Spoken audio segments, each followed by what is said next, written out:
Hi, it's Sandy Parker, and welcome to Crafting for Almost Everyone. Today I'm going to make a quick packaging idea for your Father's Day or any kind of masculine occasion. I hope you'll stay tuned. Well, I made a card several years ago, and I'll put the link right here so that you have it, of a card that is a shirt and tie.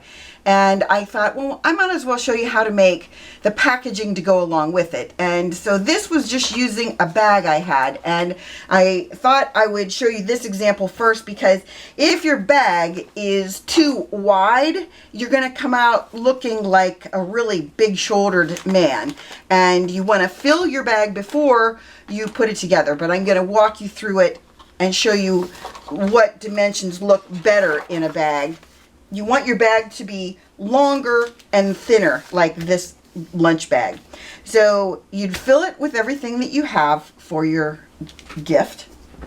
And I'm going to show you how to do it if you don't have a bag, you know, like if you're just using cardstock or any kind of paper. So this is just your basic lunch bag, and you're going to fill it with whatever you want to put in it. And you can't fill it within about, I would say, 1.5 inches of the top. So the first things you're going to do after you filled it, don't forget that part, is you're going to make a fold. I'm maybe making my folds bigger, so I might change my dimensions in a second. You want to fold it down. I'll get my bone folder or a bone folder equivalent. And you're going to fold that. Then you're going to do one more fold. So then let me tell you what each of my folds are in length. They are a little over 1 inch each, so I guess you need 2 inches up at the top, or a little bit more gap before your present starts. And remember, your bag opens up down like that, so you have more space than what I've got in mine. So then what I think you should do, because this is how I do things, is I'm going to put a little bit of wet glue under my first little fold, and then I'm going to put some under my second fold. This is just going to help you to keep everything laying where you want it to lay. So our goal is to just get that glued down enough that it's going to stay in place. This doesn't have to be super glued down, you know what I'm saying?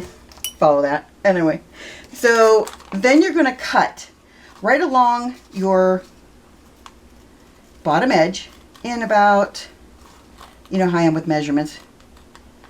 You see how, I don't know if you can see this, on mine I have a line here and a line here where the bag has some folds.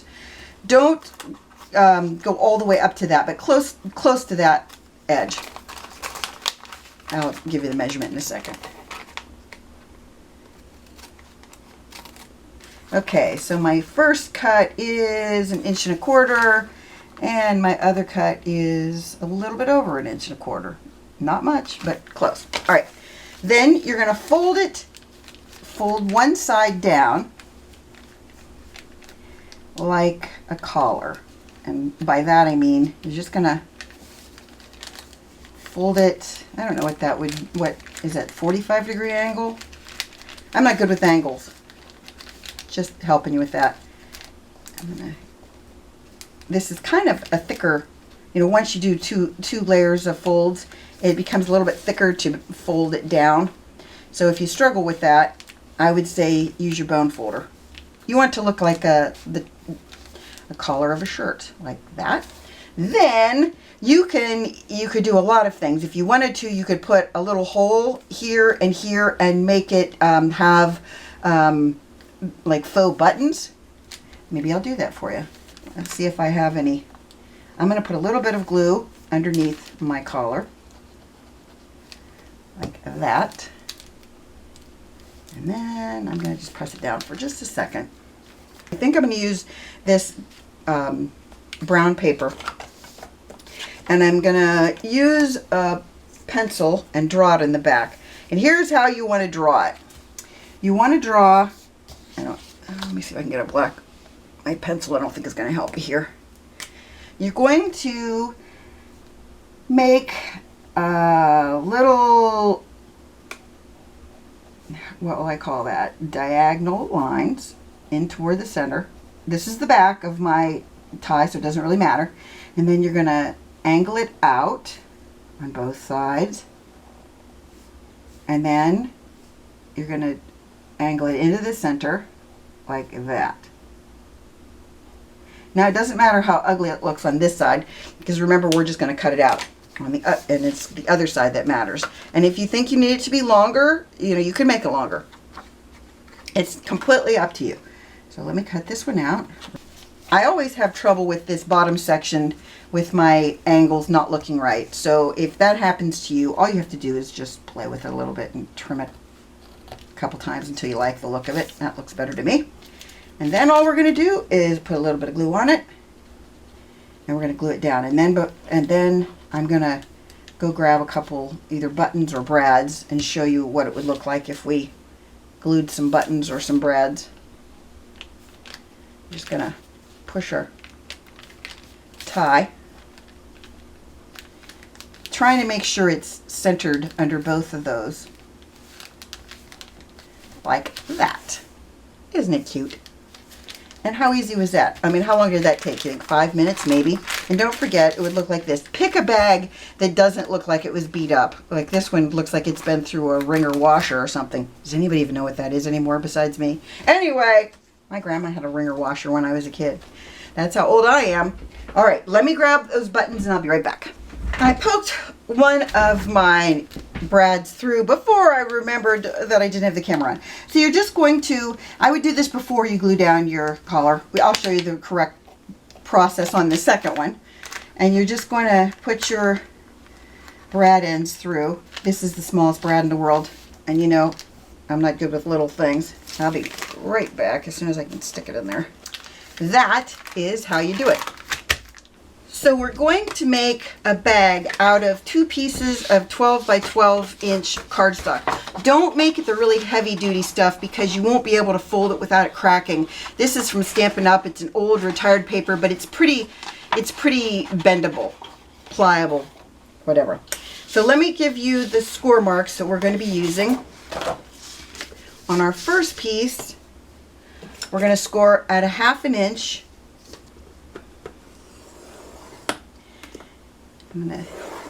Some of these score marks are folds and some of them are just a reference point for us. Our next score is at 4.5 inches. And the last one, I'm going to turn it all the way around. It's at 11.5 inches, but since I'm left-handed, it's easier for me to turn the paper all the way around so that the piece that was 11.5 inches is now over here, so I can score it at 1/2 inch. It's easier for me to score that way. I don't jump out of the grids that way. I'm going to keep that aside. Then I'll take my other piece. I'm going to score it at 1/2 inch. Whoops. 4.5 inches.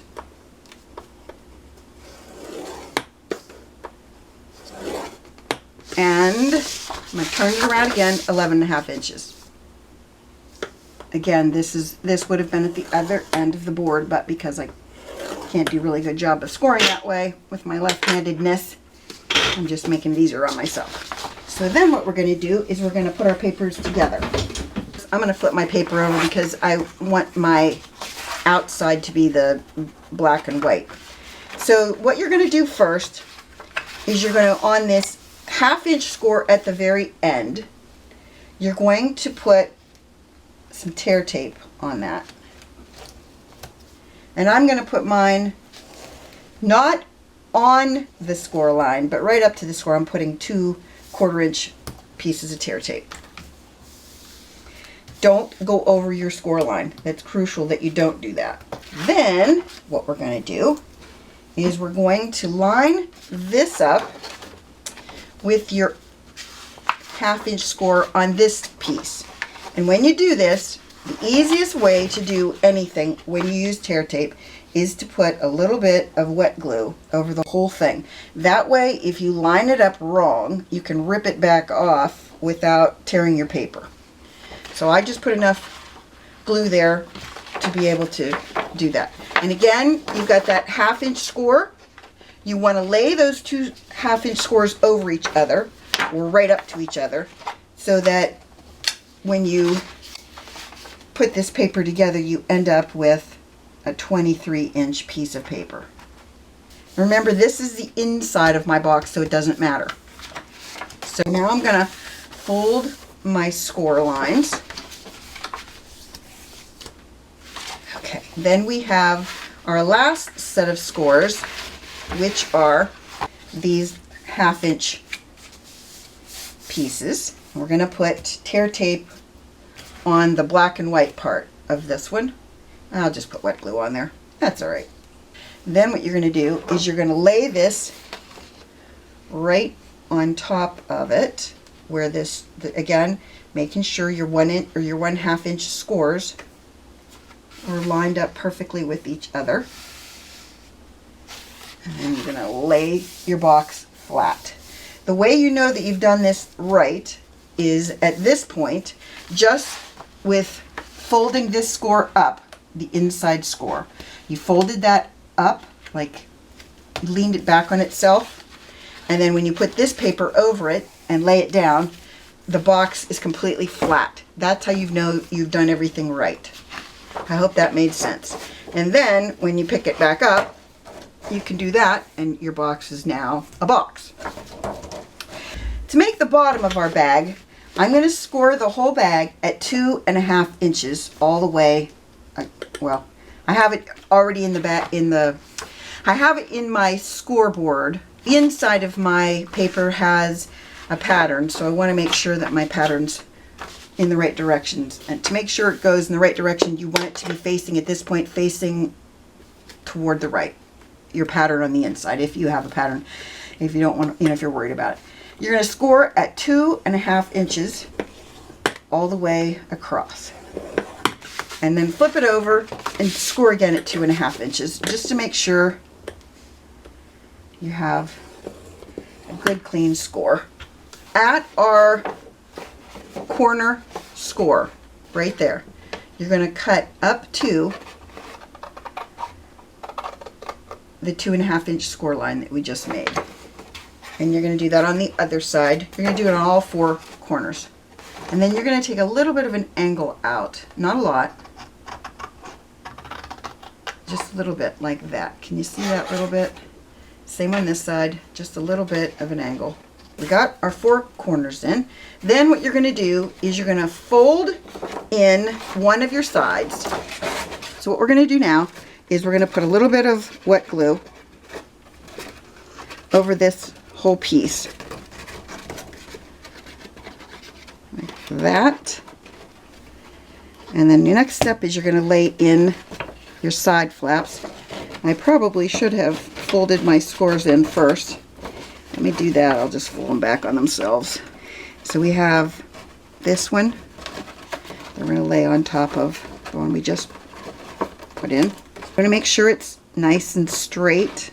Then we're going to only put glue on this flap, the white flap, a little bit to the halfway mark, because we don't have a ton of excess of this flap. It doesn't go the whole way across. In case that made any sense at all, or no sense, or whatever we're saying.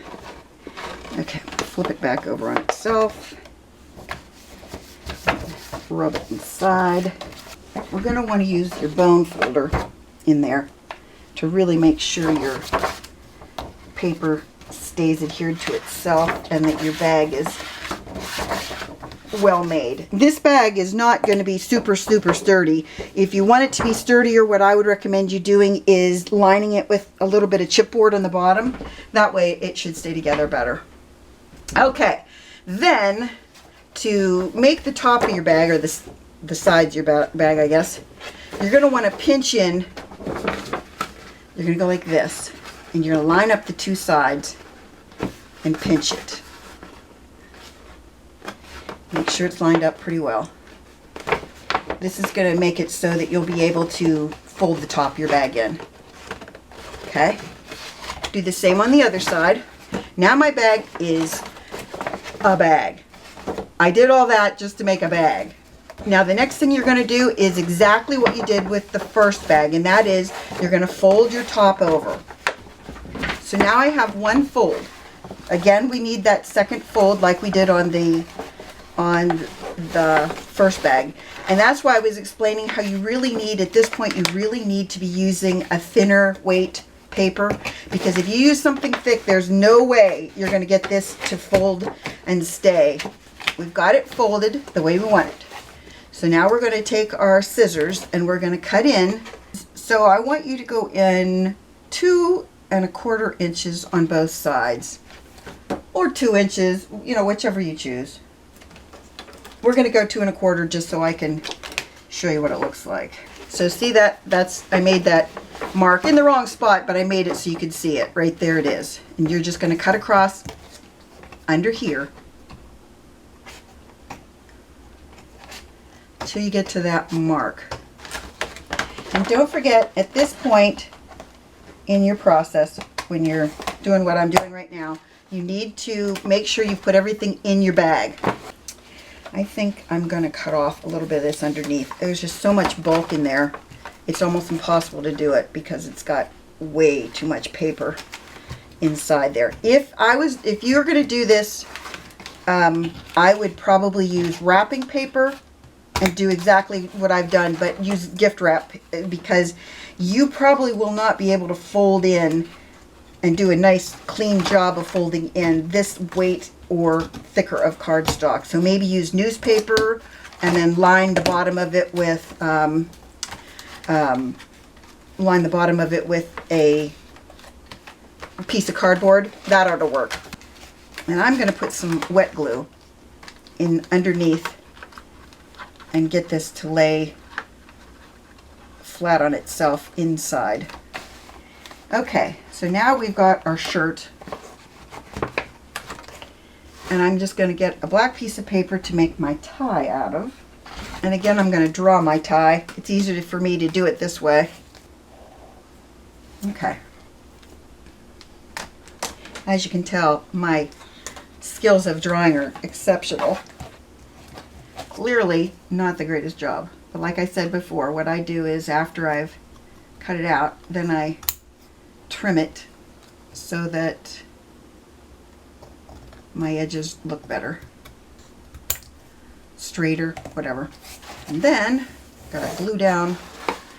If you had some brads that would hold this collar down, you could use those.